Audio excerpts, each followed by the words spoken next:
In April 1995, French radiation officials opened Marie Curie's grave at Sceaux. Inside the wooden coffin, they found a second one. A shell of lead, 2.5 millimeters thick, fitted around her body in 1934. Someone had decided she was dangerous. Nobody had written it down. Her life gets told as a triumph, and almost every hard part of it was quietly edited out, by the press, by her family, and by Curie herself. She was born Maria Salomea Skłodowska on the 7th of November 1867 in Warsaw. Poland did not exist.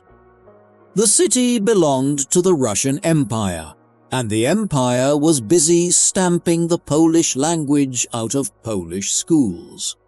Her mother, Bronisława, ran a girls' boarding school. Her father, Władysław, taught mathematics and physics until the authorities cut back what he was allowed to teach, and the laboratory instruments came out of his classroom. By the family's account, they ended up at home, sitting in a glass case in the apartment. His youngest daughter used to stand and look at them. That case was the first laboratory she ever had access to, and it had been assembled entirely out of somebody else's defeat. Then the family began to disappear. Her father lost a badly chosen investment, and the household started taking in student boarders to survive. One of those boarders brought typhus into the house. In January 1876, Maria's eldest sister Zofia died of it. Maria was 8. 2 years later, on the 9th of May 1878, her mother died of tuberculosis at the age of 42. Maria was 10. And there's a detail from those last years that the family recorded and that nobody has ever managed to soften. Her mother, knowing what she was carrying, had stopped kissing her children. The last affection Maria got from her was at arm's length. She responded the way she would respond to everything for the rest of her life. She worked. In June 1883, at 15, she finished the Warsaw Girls' Gymnasium with a gold medal, and then collapsed into a year of exhaustion in the countryside, the first of several breakdowns that get left out of the story. The universities of the Russian Empire were closed to women, so she attended the Flying University, an illegal night school that moved between private apartments to stay ahead of the police. But an illegal night school doesn't hand out degrees, and a degree cost money the Skłodowskis didn't have. So she made a deal with her sister. Bronisława would go to Paris and study medicine first. Maria would stay behind, work, and pay for it. Then Bronia would return the favor. Maria took a post as a governess with the Żorowski family in the countryside and fell in love with the eldest son, Kazimierz.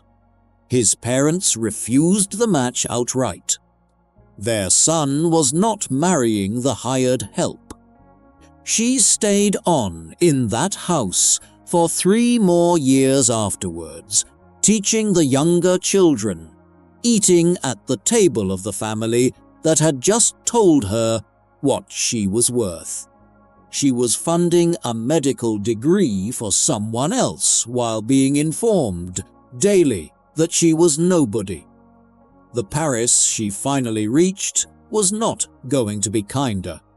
She arrived in November 1891, aged 24, and enrolled at the Sorbonne under the French version of her name, Marie. She lived in a series of unheated attic rooms in the Latin Quarter. By her own account, she survived on bread and tea, piled every piece of clothing she owned onto the bed at night to keep from shivering, and studied until she couldn't see straight. She was also, more than once, carried out of a lecture hall after fainting, not from illness, but from simply not having eaten. The most famous scientist of the 20th century began her career malnourished on purpose, because food cost money and books didn't. It worked, which is the part that always gets told and the part that hides what it cost. In July 1893, she took her license in physical sciences and finished first in her class. The following year, she took a second one in mathematics and finished second.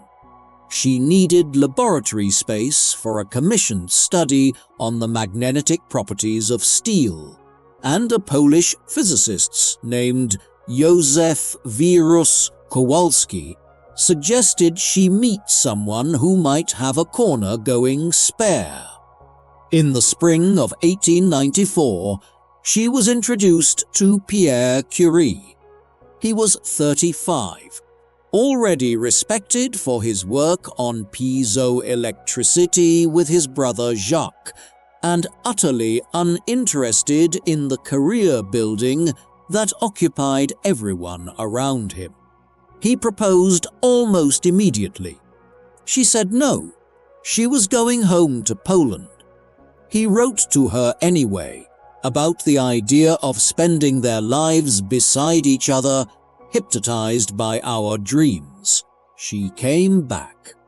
They married on the 26th of July, 1895, at the town hall in Sceaux. No church, no white dress. She wore a dark blue outfit specifically because she could wear it afterwards in a laboratory. Their wedding money went on 2 bicycles, and they spent the honeymoon riding through the French countryside. It's the last uncomplicated stretch of her entire life, and it lasted about 3 years. Their daughter Irene was born on the 12th of September 1897. Weeks later, Pierre's mother died, and his father Eugène, a doctor, moved in and effectively raised the children so that Marie could work. She needed a doctoral subject, and she chose the strange rays coming off uranium that Henri Becquerel had reported and then more or less set aside. On the 12th of April, 1898, she published a short note with a very large implication. Certain uranium ores were more active than the uranium in them could possibly account for. Something else was in there. Something nobody had ever seen. On the 18th of July, 1898, she and Pierre announced the first of them. She named it polonium, after a country that did not appear on any map of Europe, a piece of nationalist provocation smuggled into the periodic table. On the 26th of December, working with the chemist Gustave Beaumont, they announced a second, radium. The spectroscopist Eugène Demarçay eventually confirmed it with a new spectral line. 2 new elements in 5 months. Neither of them was in hand. All they had was evidence that they existed, and the scientific establishment wanted the actual substance before it would believe a word of it. Getting it nearly killed them in slow motion over 4 years. The Austrian government supplied the leftover residue from the Joachimsthal mines, and the Curies began processing it in an abandoned shed at Pierre's school. a wooden dissecting room, with a leaking glass roof, no proper ventilation, and no heating worth the name. Marie worked through tons of ore, boiling it down in basins in the yard, stirring vats of material nearly her own size with an iron rod for hours at a stretch. By 1902, she had produced roughly 1/10 of a gram of radium chloride. She measured its atomic weight at 225. The accepted figure today is 226. In 4 years in that shed, the two of them published 32 papers, and neither of them ever wore anything resembling protection. At night, the shed glowed. The tubes and bottles on the shelves gave off a pale blue light, and the Curies would sometimes go back after dinner just to sit in the dark and look at them. She described them as faint fairy lights. Later retellings moved those vials to her bedside and turned them into a nightlight. A lovely image that isn't anchored in anything she actually wrote. The documented damage is duller and worse. Both of them developed cracked, scarred, permanently numbed fingertips. Pierre deliberately strapped a radium sample to his own arm to see what it would do. Then wrote up the lesion it left. They knew it burned. It did not occur to either of them that something burning the skin might also be reaching the bone. On the 25th of June, 1903, she defended her thesis and became the first woman in France to receive a doctorate in science. That December came the Nobel Prize in Physics, shared with Pierre and Becquerel. The original French nomination had left her name off entirely. The work was to be credited to the two men. Pierre refused to accept it on those terms and insisted she be included. She got the greatest honor in science because her husband made a fuss about it. They didn't travel to Stockholm to collect it. Later accounts point to exhaustion and to a pregnancy she had lost that summer. She was already unwell, and nobody was asking why. Their second daughter, Eve, was born on the 6th of December 1904. Fame arrived with her, and Marie hated it. Pierre had developed pains in his legs and a bone-deep fatigue that both of them put down to rheumatism and overwork. Some historians now read those symptoms as early radiation injury, though it can't be proven at this distance. It hardly matters, because whatever was working on Pierre Curie never got the chance to finish. The 19th of April 1906 was a wet Thursday in Paris. Pierre, 46, stepped into the roadway on the Rue Dauphine and slipped on the slick cobblestones in front of a horse-drawn wagon loaded with about 6 tons of military uniforms. He went under it. The front wheels missed him. The rear left wheel did not, and it crushed his skull. The medical examination that afternoon recorded the bone in 16 fragments. Death was instant. His body was carried to a police station, where his father identified him. Marie was 38. Irene was 8. Eve was 17 months old. Marie refused to permit an autopsy. She had spent 11 years opening up matter itself, and she would not let anyone open him. What she did afterwards is recorded in a grey notebook she kept for about a year, in which she wrote directly to her dead husband. I am working in the laboratory all day long," she told him, because it was the only place she could stand to be. She also kept the clothes he'd died in. For weeks she held on to them, stained as they were, before she finally cut them into pieces and burned them in the fireplace.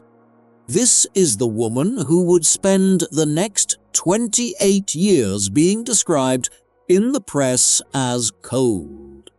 In November 1906, the Sorbonne gave her Pierre's chair in general physics, not out of sentiment, but because there was nobody better. She became the first woman ever to teach there. On the 5th of November, she delivered her first lecture to a hall packed with reporters and the curious. By most accounts, she began at precisely the point where her husband's course had stopped, said nothing about him, and walked out when she was finished. The gossip columns were disappointed. They would find something to write about her soon enough. In 1910, working with André Debierne, she finally isolated radium as a pure metal. The last piece of proof anyone could have demanded. In the same period, she began renting a small apartment on the Rue du Banquier with Paul Langevin, a brilliant physicist, a former student of Pierre's, married with 4 children. It was, by any measure, an affair, and 2 separate machines were about to come for her at once. The first was the Académie des Sciences. She stood for election in January 1911, which required the Institut de France to first consider whether a woman could hold a seat at all. The wider body voted heavily against the principle. Then, on the 23rd of January, the Academy chose the inventor Edouard Branly over her by 30 votes to 28. The most distinguished scientific body in France, presented with the co-discoverer of 2 elements, examined her credentials and concluded that the disqualifying problem was that she was a woman. She never stood again. 10 months later, they looked considerably worse. Langevin's wife, Jeanne, had grown suspicious. The correspondence between Marie and her husband was taken from the rented apartment, reportedly by someone she hired to break in, and handed to the press. On the 4th of November 1911, the newspaper, Le Journal, published extracts under the byline of Fernand Hauser. Marie was in Brussels at the time, at the first Solvay conference, sitting in the most important physics meeting ever convened. She was informed that her private letters were on the newsstands of Paris. What followed wasn't a gossip story. It was a hunting party. Right-wing and nationalist papers. Action Française recast her as a foreign woman who had come to France, taken a French husband, and then wrecked a French family, and demanded she be sent back to Poland. They also announced that she was Jewish, which was not true. She'd been baptized and raised Catholic. It was a smear lifted straight from the Dreyfus playbook, because it was the most damaging thing available. A crowd gathered outside the house at Sceaux and began throwing stones at the windows. Inside were Irene, aged 14, and Eve, aged 7. It got stranger. On the 26th of November, Langevin fought a pistol duel with the editor Gustave Thierry over the publication. Reportedly, neither man raised his weapon, and the whole thing ended without a shot. At least one other journalist duel came out of the affair. And then Stockholm weighed in. Svante Arrhenius wrote to Marie on behalf of the Swedish Academy, suggesting she stay away from the ceremony until the mess resolved itself. She had just been awarded the Nobel Prize in Chemistry, alone this time, for the discovery of radium and polonium and the isolation of the metal. She replied that the prize had been given for her work, and that her private life was nobody's business. On the 10th of December, 1911, she walked into the ceremony in Stockholm with her sister and her daughter, Irene, and took it. That's where the triumphant version stops. What actually happened next is that she broke. Within weeks, she collapsed, and she spent much of the following year out of public life entirely. Seriously ill, undergoing a kidney operation, recovering in seclusion. Those close to her were frightened for her.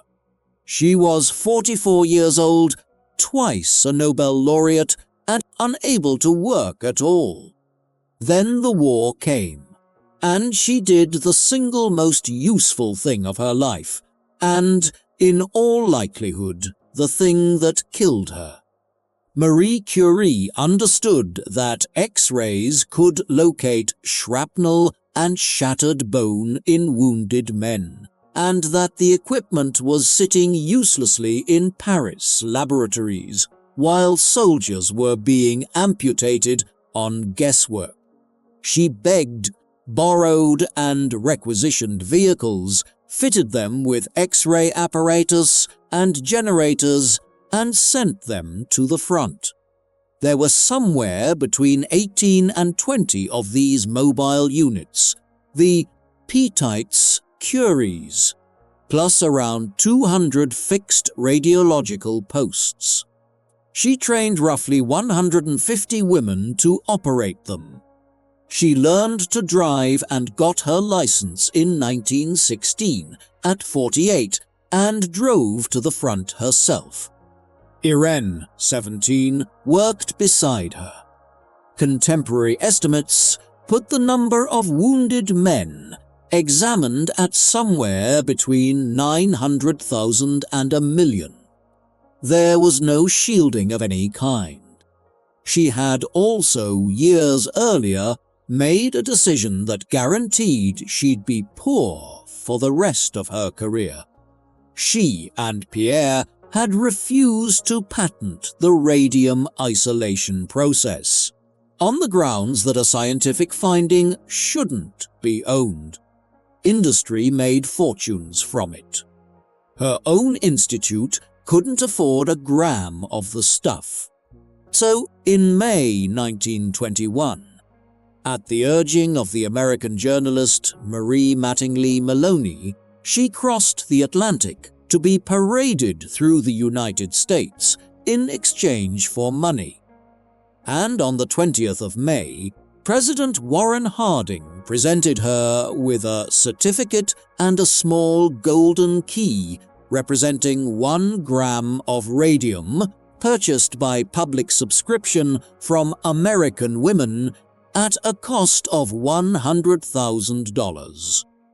Somewhere north of 1 million in today's terms. The radium itself, 10 sealed tubes, was kept safely elsewhere and never brought into the room. By then, her body was coming apart, and she was concealing it with the same discipline she'd applied to everything else. Her fingertips were scarred and numb. Her hands shook. She had cataracts in both eyes and went through a series of operations, reportedly checking into hospital under an assumed name so that no one would find out how badly she was losing her sight. She color-coded her lecture notes in enormous letters to read them. Her blood counts kept falling. In 1920, she wrote to her sister Bronisława about her deteriorating health and the suspicion that radium was behind it, and concluded that this cannot be affirmed with certainty. She had discovered the element. She had held it, dissolved it, weighed it, and named it, and she would not write down that it was killing her. She kept building anyway. Radium Institute in Paris trained a generation of researchers, many of them women. In 1932, the Warsaw Institute opened, with her sister Bronia at the center of the effort to fund it. The pact from 40 years earlier finally paid off in full at the other end of 2 lifetimes. It was the last good year. In the spring of 1934, Bronia took her on a trip, and Marie became ill. It was called influenza. Then it was suspected tuberculosis, and she was sent to the San Selimo's sanatorium at Passy, in the Haute-Savoie, to sit in mountain air that was never going to help her. Her blood counts collapsed. She ran a fever that wouldn't break. She died there on the 4th of July, 1934, aged 66. The certificate recorded a rapid, feverish, aplastic, pernicious anaemia. Her bone marrow had simply stopped producing blood. The attending physician added the reason it hadn't reacted to treatment. It had been injured, he wrote, by a long accumulation of radiations, not leukemia, whatever the popular version says. Her marrow had been worn out cell by cell over roughly 35 years. She was buried at Sceaux on the 6th of July beside Pierre, with no state ceremony and almost nobody present. Her brother Joseph and her sister Bronia each threw a handful of Polish soil onto the coffin. 3 years later, her daughter Eve published the biography that would define her for the rest of the century, The Tireless, Saintly Widow in Black. It does not mention Paul Langevin. Not once. The most read account of Marie Curie's life was written by her own child, and the parts that hurt were taken out, which brings it back to the grave, and to what was found inside it. On the 20th of April, 1995, France moved Marie and Pierre Curie to the Panthéon, making her the first woman placed there on the strength of her own achievements. Before that could happen, the State Radiation Protection Office had to survey the site, because everyone assumed the remains would be hot. They measured the cemetery ground first, barely elevated and consistent with the granite headstones rather than with anything buried underneath. Then they opened the coffins. That's when the lead appeared. A lining 2.5 millimeters thick, fitted inside the wood in 1934, which no public record had ever mentioned. Somebody at that quiet family funeral had understood exactly what was going into the ground, and had sealed her in without telling anyone. But when the survey team took their readings, the numbers came back low. Alpha contamination on the bone surfaces reached only about 0.5 becquerel per square centimeter in places. Beta was near background. Her body was remarkably well preserved. There is no glowing corpse, and there never was. That's the part that reframes the whole story, and it isn't comforting. The readings show she had not accumulated the enormous skeletal radium burden that destroyed the radium dial painters, who swallowed the stuff. Whatever ruined her marrow wasn't primarily lodged in her bones. So later commentators have shifted the weight onto the exposures that pass straight through a body and leave almost nothing behind. The years of external gamma in that unventilated shed, the radon she breathed there, and, above all, the unshielded X-ray work of 1914 to 1918. It can't be settled with certainty. It's an inference drawn from a body burden, not a diagnosis. But the most likely single answer is the war. Her notebooks from 1899 to 1902 are still sealed in lead-lined boxes at the National Library, and anyone who wants to read them signs a waiver first. With radium-226 running a half-life of 1600 years, they'll stay that way until roughly the year 3500. Her daughter Irene, who had worked beside her in those vehicles at 17, died of leukemia in 1956. Someone in 1934 was frightened enough of Marie Curie's body to line her coffin with lead in secret. The measurements suggest they needn't have bothered, because the thing that killed her had already gone through her, done its work, and left almost nothing behind to prove it. Was Marie Curie destroyed by the element she discovered, or by everything the world asked of her afterwards? The war, the fundraising, the silence, with radium taking the blame for all of it. Thanks for watching History's Hidden Lives. If you love uncovering the stories history tried to bury, hit like and subscribe so you don't miss the next one.